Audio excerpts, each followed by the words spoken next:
السلام علیکم د خان کلیک چینل مینوالو، امید لرم چې تاسو به ټول روغ جوړ او خوشحاله یې. دوستانو، یو دردونکې خبر دی چې یو ښکلی ماشوم چې ایله زلمی شوی و، ظالمانو په بېدردۍ سره وژلی دی.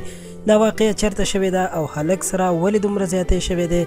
د ټولو معلوماتو نه ځان خبرولو لپاره موږ سره اوسئ چې په ټول حقیقت باندې تاسو هم پوه شئ.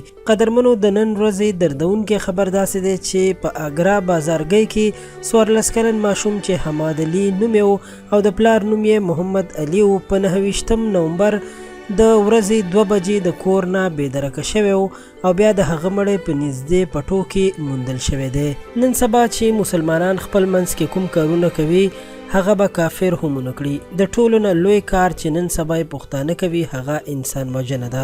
تاسو وګورئ چې یو کورنۍ د غم په ټغر باندې کېنوله. مونږ چې کله هم فیسبوک، یوټیوب او یا بل کوم نیوز ویب سایټ کولاو کړو نو خامخا زمونږ د نظره داسې خبرونه تیریږي چې زمونږ زړه بې اختیاره خفه شي او ژړا راشي، ځکه چې نن سبا کوم حالات روان دي نو ښکاري داسې چې دا کار د هر چا اولادونو سره کېدلی شي. که موږ د دې خلاف اواز اوچت نه کړو نو دا جراثیم نور هم زیاتېدلی شي. حکومت هیڅکله هم د دې غم نه کوي او نه داسې مجرمانو له سزاګانې ورکوي، خو بس چې هر مجرم ونیول شي څه موده پس خلاصې تڼۍ ګرځي، ځکه خو مجرمان دومره ډاډه شوي هم دي.